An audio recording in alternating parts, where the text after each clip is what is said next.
Salut tout le monde, on se retrouve avec plaisir sur Au Rayon Manga pour que je vous présente à nouveau un livre et aujourd'hui il s'agit d'une BD coréenne, donc un manhwa qui s'appelle La capacité de survie. Alors avant de rentrer dans le vif du sujet et avant de vous en parler en détail, un petit mot d'avertissement entre guillemets.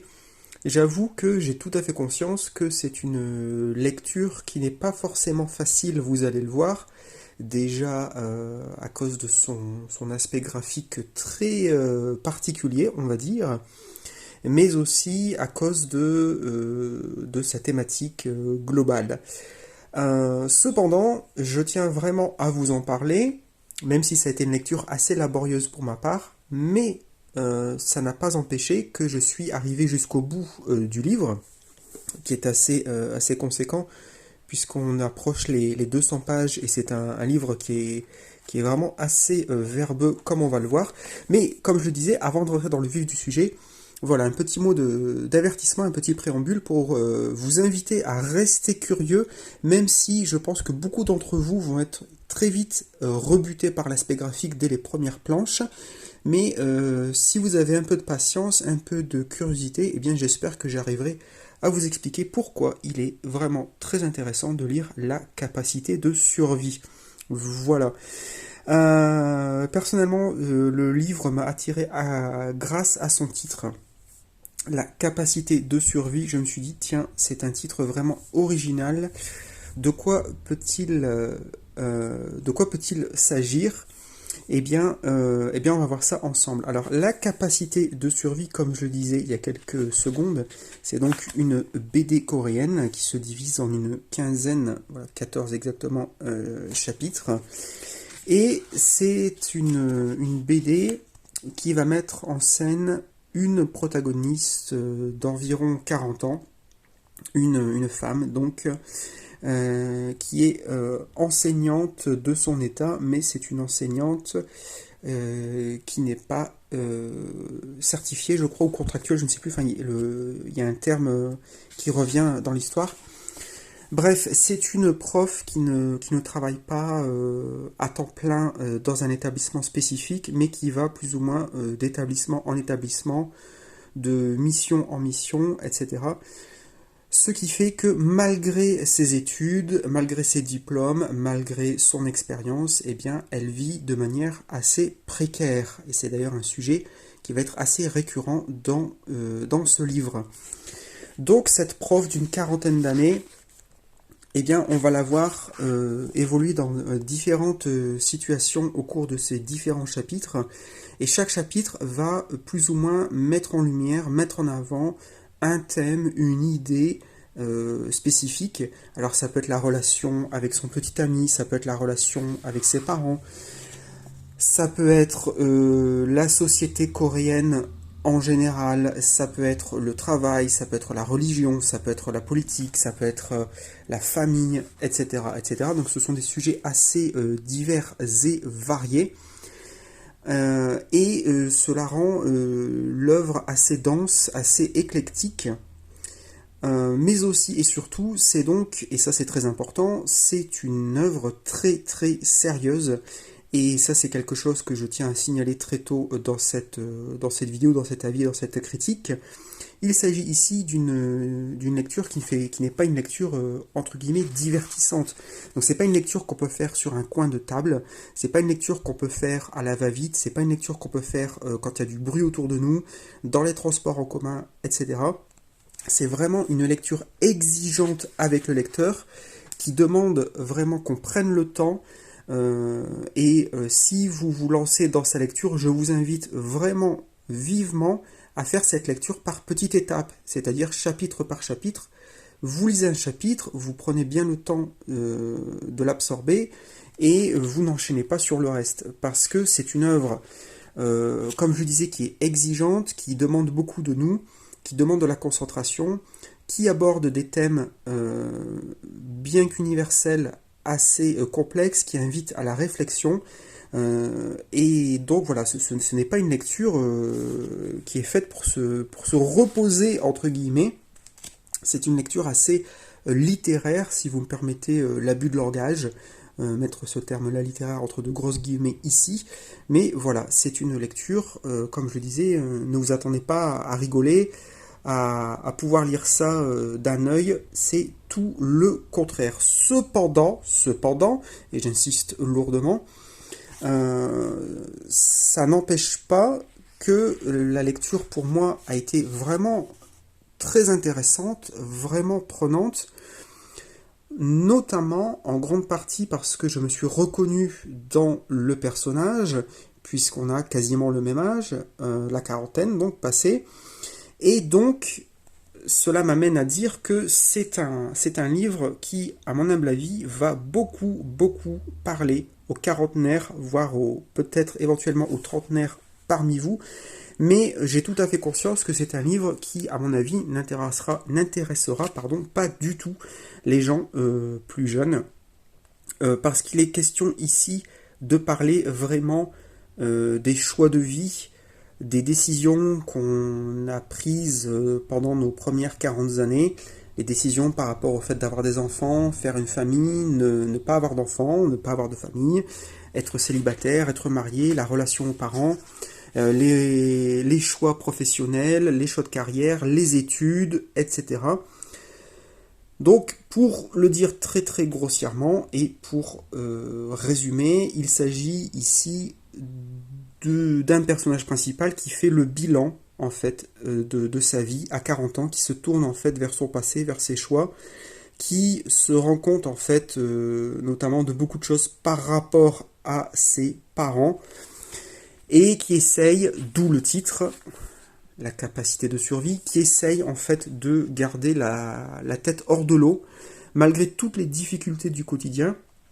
Et ça, c'est un gros avantage de ce livre, à mon humble avis, c'est que malgré le fait qu'il s'agisse d'une œuvre coréenne, on a des thèmes ici qui sont vraiment, comme je le disais précédemment, universels.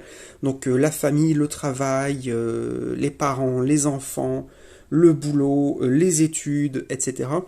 Donc malgré la différence culturelle, ça ne nous empêche pas, nous, de nous retrouver assez facilement dans l'histoire de cette femme d'une quarantaine d'années. Donc, moi, ça a été mon cas.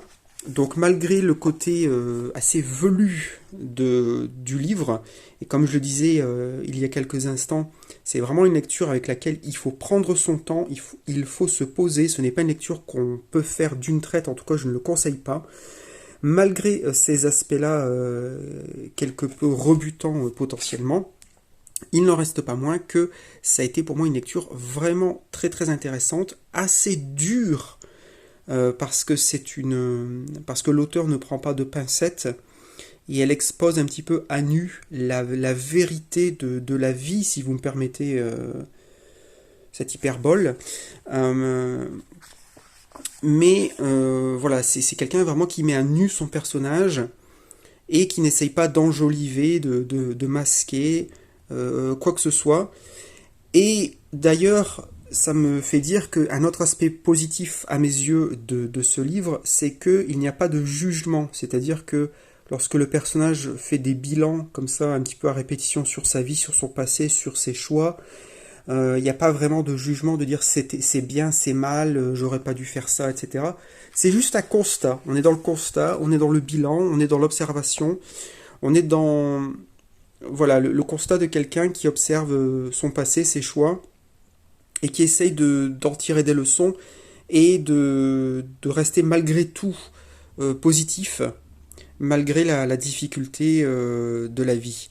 Alors visuellement, et c'est ce que je disais au tout début en introduction, visuellement, je peux tout à fait comprendre que ça va en rebuter plus d'un, parce qu'on est vraiment dans un dessin qui fait presque amateur, j'ai envie de dire par moment, je sais ça veut pas dire grand chose, mais on n'est pas du tout dans un dessin qui respire la finesse, le détail, on est très loin d'un Taniguchi, d'un Inyo Asano à ses débuts, etc.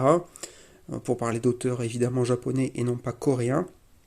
Malgré tout, le propos est tellement prenant, il est tellement fort, il est tellement viscéral, je pense que c'est un bon adjectif ici à utiliser, Le propos est tellement viscéral que personnellement cette patte graphique quelque peu aléatoire, j'ai envie de dire, ne m'a pas forcément moi dérangé plus que ça. Voilà. Mais j'ai conscience que ça pourrait être le cas pour nombre d'entre vous.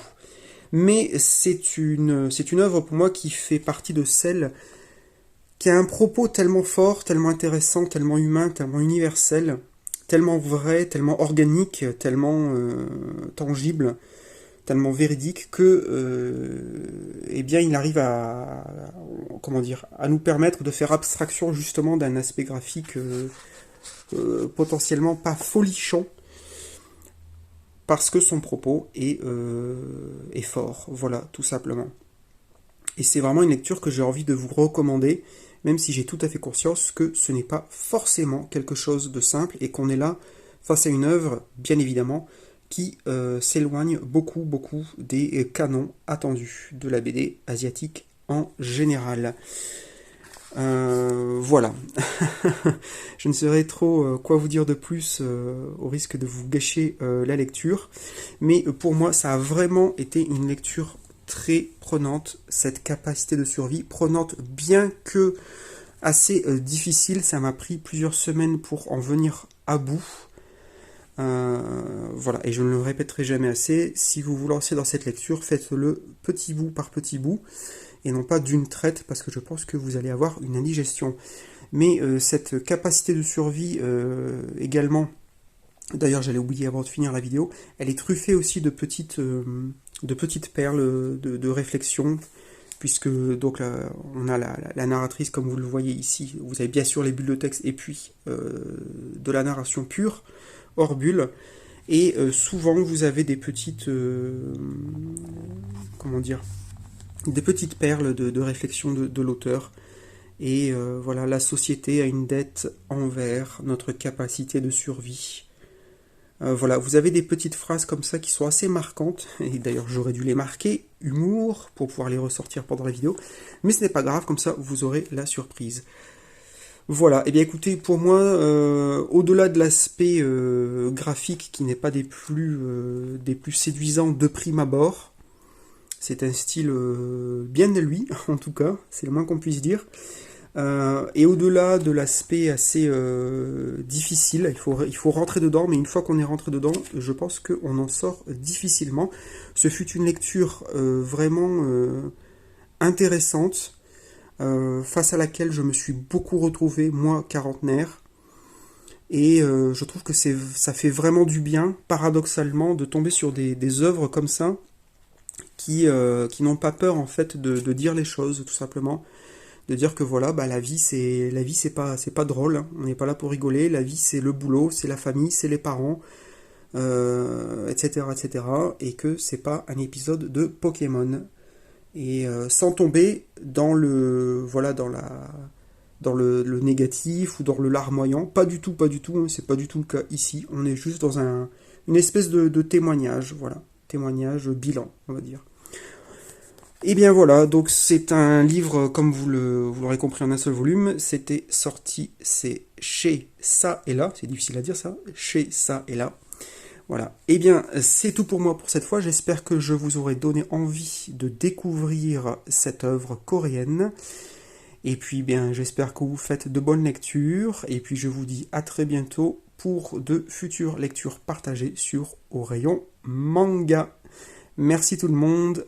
Portez-vous bien, restez curieux. Bye bye.